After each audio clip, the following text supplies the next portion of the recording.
Now for some stock ideas for tomorrow morning, and for that today let's start with Poonam. Hi Poonam. Hi Nikunj, we have Tube Investments, a buy coming in on Tube Investments. Insurance business is likely to get revalued at market price for Tube Investments, so this could be surely a good, should surely give a good positive performance on the stock price.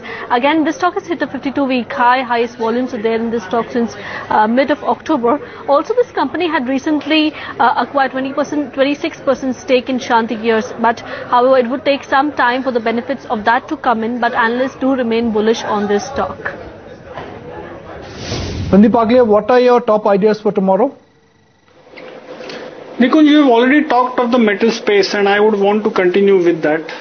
We had a JSW Steel today. Tomorrow we have a Sterlite, which we have in fact carried forward at the end of the day. Buy in Sterlite with a stop loss of 113.30, target of 125. The second one is a buy in Voltas, stop loss of 105.50, target 115. And a sell in TCS, stop loss 1224, target of 1160.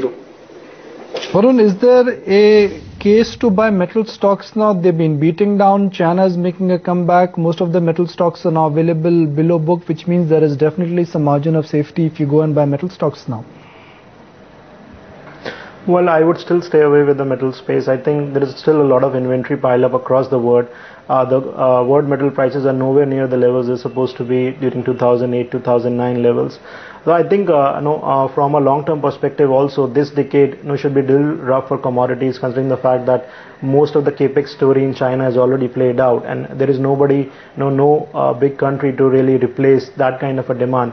So I think structurally commodities would really struggle for the next few years, and I would just want to stay away from that space for some time. Ramesh, what is your number one investment idea for 2013? Where, to your mind, there is still a lot of value on the table?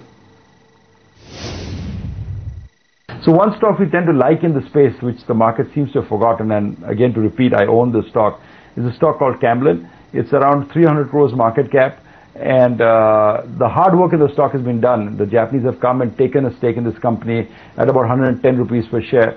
The stock's available on the screen at 40 rupees per share for some unknown reason. The company has been delivering disappointing quarterlies for the last 4 quarters or so, but I think that will change over time, and at least from what Kokoyo, who's taken over Camlin, suggests, that they want to increase the turnover of this company from 400 crores to roughly 1,000 crores over the next few years. Suggests better times ahead. So, I think it's a low risk, good return type of investment. I'm not sure it'll work out in the last 6 months, and I've been beating the bush for this stock for the last year or so. It's gone nowhere. But it looks attractive to me on a market cap basis, 300 crores, going at roughly 0.6 times sales in an environment in which most consumer companies go for maybe 3-4 times sales. And it's one of the great brand names available, very well known among most Indians. So I'm hopeful about this stock, though it has not shown up in the earnings yet, Nikunj. Before we wrap the show, let's go to Poonam for the second idea.